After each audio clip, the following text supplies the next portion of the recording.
Welcome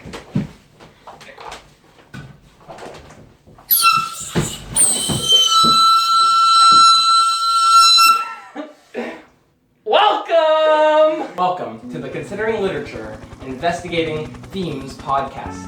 I'm your host, Matthew Andrade. And I'm your co-host, Josh Patterson. Today, we'll be delving into the award-winning book, To Kill a Mockingbird. We'll also be taking a closer look at the themes to this famous piece of literature. In the beginning, we are provided with exposition to the setting of the play. Scout Finch, the protagonist, lives with her brother Jem and her widowed father Atticus in the sleepy town of Macomb, Alabama. This takes place during the Great Depression, so everyone is down on their luck. Atticus Finch is a prominent lawyer in the county and respected by his peers. One summer, Scout and Jem meet a new friend named Dill, and I know what you're thinking, but he's not a pickle! All three of them become fascinated with their neighbor's house because it's the tale of Boo Radley. Boo has lived there for many years without being outside or being seen. Soon, however, that's the least of their concerns, as Atticus is assigned the task to defend a black man named Tom Robinson in a town full of racist white bigots. Tom has been accused of raping a white girl, which is considered a capital punishment in Alabama at the time. Since Atticus has taken on this case, his family is ridiculed and shunned by the white community. Of course, I'm only paraphrasing the story, but these are the main plots of this story, and they're both important to the ending of the story, which I will not spoil. In To Kill a Mockingbird, one of the main themes is equality. The differences in social equality is heavily foreshadowed throughout the story. From the trial of Tom Robinson to Scout being informed how to act as a woman. Harper Lee uses several characters' personality traits to show how unpleasant it was to be judged during human interactions. In this day and age, many readers have found this literature to be out of date due to the fact that now people have the freedom to be identified as something else, a different gender, a different sexuality, and a different lifestyle. While gender stereotypes aren't really compelled to this day, many people are still finding racism in our community. However, it is still important to be aware of how traumatizing equality was, especially for racism and gender equality. On the subject of genders, there's a lot of gender stereotypes that are shown in the novel. For example, the character of Aunt Alexandra was introduced solely to be used as a demonstration for what Lee thought the stereotypical woman would be like. Also in this novel, it is shown that there was a lot of fear shown within the younger characters. Scout and Jem, there's been fear shown when they approached Boo Radley's home. It was to show the power of reality versus fantasy with the rumors of Boo Radley going around. There was also fear through an older, innocent figure in the novel, Tom Robinson. He represented fear when he was in the trial of the accusation of the rape of Male Ewell. It was to show how the accusation of false facts can make people frightened for the unintended consequences upon themselves. Oh, we're getting word. It's time for a commercial break. Stay tuned, because after this, we will have interviews with some famous characters from the book. Hi, I'm Stanley Douglas, and today I'm going to show you the power of the Catamaran pan. Today I brought along an expert chef to demonstrate the power of the Catamaran pan. That reminds me of what happened to my childhood cat. He ran away from home. He couldn't deal with the pressure of my father. I eat cats for breakfast. Speaking of breakfast, this chef is going to make his famous egg and sausage casserole. My father. What was that? Let's start with the sausages, shall we? First, we need to tenderize the meat. What? I forgot the sausages. God, what is wrong with you? Speaking of God, even he has used the Catamaran pan, as well as other famous celebrities such as Fidel Castro, Richard Nixon, and even the late great Adolf Hitler.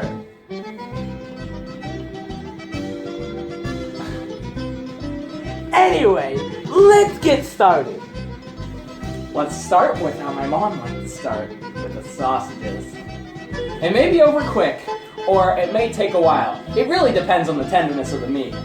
With the Catamaran pan, it can start with as many sausages as you please. My dad had a sausage problem. Huh? I said we need a spatula to split up the meat. This spatula won't.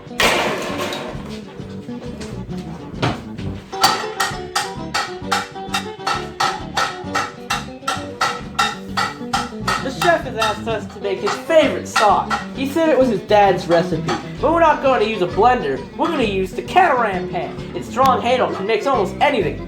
Ketchup, pickle juice, a small bit of butter, and alcohol. And then you mix it up with the Catamaran pan. Sausages are done. All right.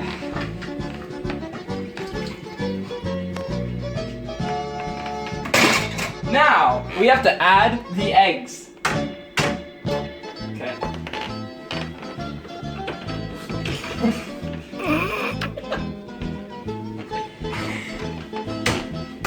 All right, now let it sizzle, Stan. Sauce me. Oh wait, you already did. Now that I've mixed my masterpiece together, let me just get a little taste test of it. Man, hard to get on the fork, but once you put it in the mouth.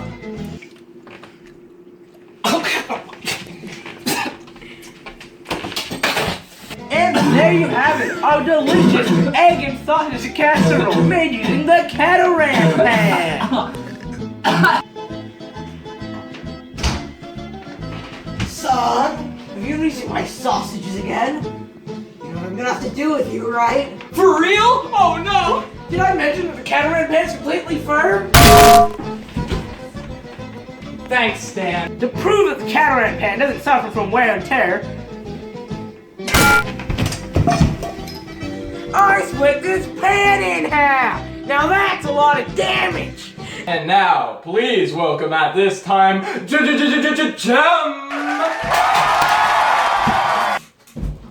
Thank you, Jem, for giving us your time. Don't mention it. I say, I do love the work that you guys put into this novel. It's probably the most intriguing piece of literature I've read all year. Why, thank you. Now, one of my favorite things in this novel is the setting of it. Tell me, how did it feel to live or take part of what is known as the Great Depression? Frankly, it was greatly depressing.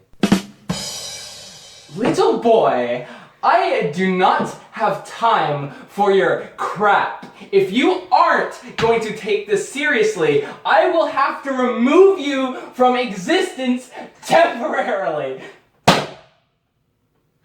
I'm sorry, I'll be more respectful. Truthfully, I didn't really know the difference. I was too young to remember what it was like before the Depression. I got used to life during the Depression afterwards. It was like luxury. The quality of life improved immensely. And at that point, I realized the true impact of the Depression.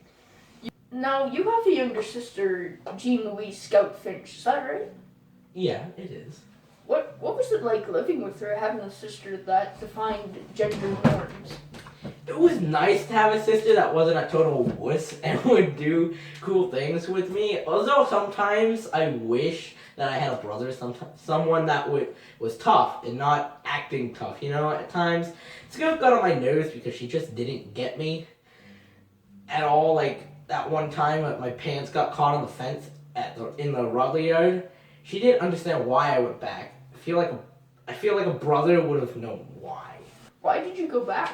Immediately, it was pride, not wanting to get whooped by Atticus. The thought of him giving me a sore behind was too frightening for my relationship with him. That's really about it. You know, I can't get mad at Scout though. I love her. She's all I will have left once Atticus goes. It's nice to have that person who just relates to you, you know? What you've gone through. See, I have a question. It's about the incident with Bobby Wool.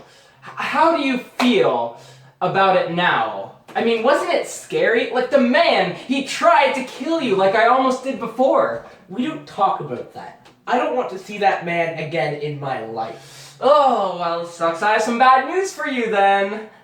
Please welcome Bob Buell.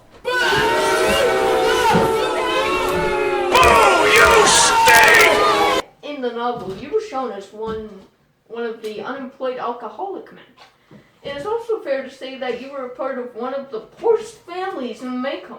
Did your family have any effect on how you were portrayed in the novel? Takoz, alcoholic and fat. I've had 30 sober days. It's not in a row. But try to make it affordable to eat and keep my house. You eat your house? That's only because someone's my welfare check for bar butter. And I have to eat my house to go dumpster diving for food. Pardon me if I'm being so blunt, but how does it feel to be the scum of the earth? It feels good because so many people don't care about my family, so I can break as many as I want. Although this was technically never proved in the book, people thought that you were the eldest daughter and Tom Robinson was framed. I love my daughter. I love her a lot. But I would never do such a thing when I'm sober. See this boy here? Why did you attempt to kill him? I was bored, pissed off Atticus, so I figured I'd get away and kill his children. As I said earlier, no one cared because I'm above it all. Yeah, but it backfired considering you ended up killing yourself. Yeah, it kinda sucked, but it's how life ends sometimes. You either be a killer or you kill yourself. Thanks to both of you for joining us here today, but our time is up. We will be back after this word from our sponsor. This is a broadcast from the Liberal Party. Oh, hi there. I didn't see you with that gigantic camera in front of my face.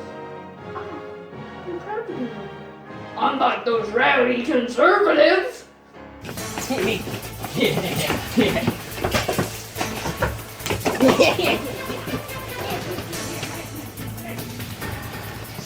You get back here, you sons of bitch! Someone peacefully knit in my own home. As part of God's flying elf choice in life, I consider myself to be a savior of income. But don't worry, we accept all races. We even do our makeup to make them feel ill.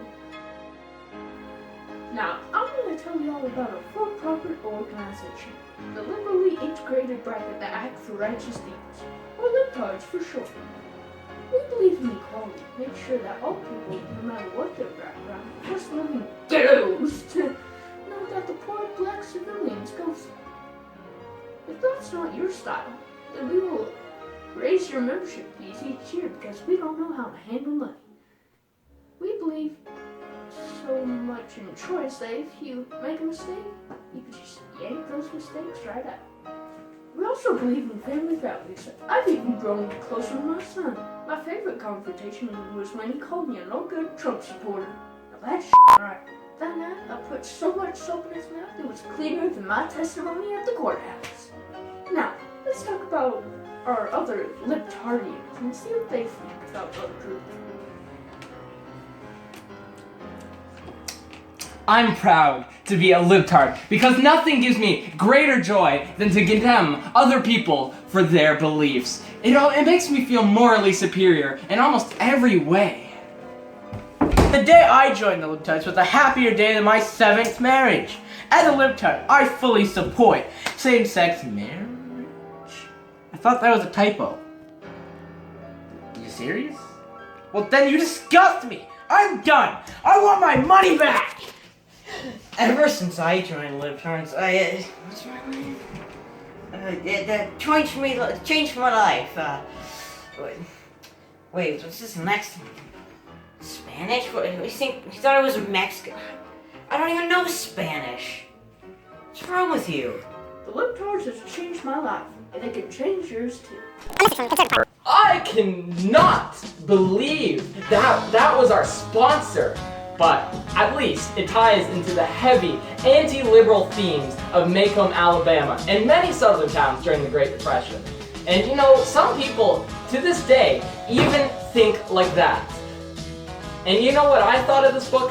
You know, I thought that this book was endearing and evoked strong childhood memories through the naivety of the narrator, Scout. You could picture the scenery of the dull, boring, old town, and the characters themselves were just believable. Here's what I think, though. That this book is overrated. Not a bad book by any means, just blown out of proportion. After they introduced the Tom Robinson case, I was really irked by just how much Harper Lee was trying to shove morals down my throat, much like a giant pill. I thought the climax of the book was out of left field, as she just kind of shoehorned it in just so she could justify the need for the first 9 chapters of the book. This book itself is even split into 2 main plots that, to me, feel barely connected and just feel like an attempt by Lee to inject her own morals and personal beliefs into it because I guess she thought that it felt right. I thought that the most interesting chapters were definitely the ones at the court because it was tense for everyone involved. Overall, I thought the book was good, but not spectacular. And if I wanted morals, I'd read this book instead. Oh Lord. And maybe get Ow, crazy killer! God, you didn't say that, crazy roommate! And waiting from God. Thank you for joining us today for our podcast. While you get to stay at home and relax, I'll be here with my co-host Matthew, getting a glimpse of hell on earth. I'm Josh, and I hope you'll see me next time. And there was evening, and there was morning, the first day.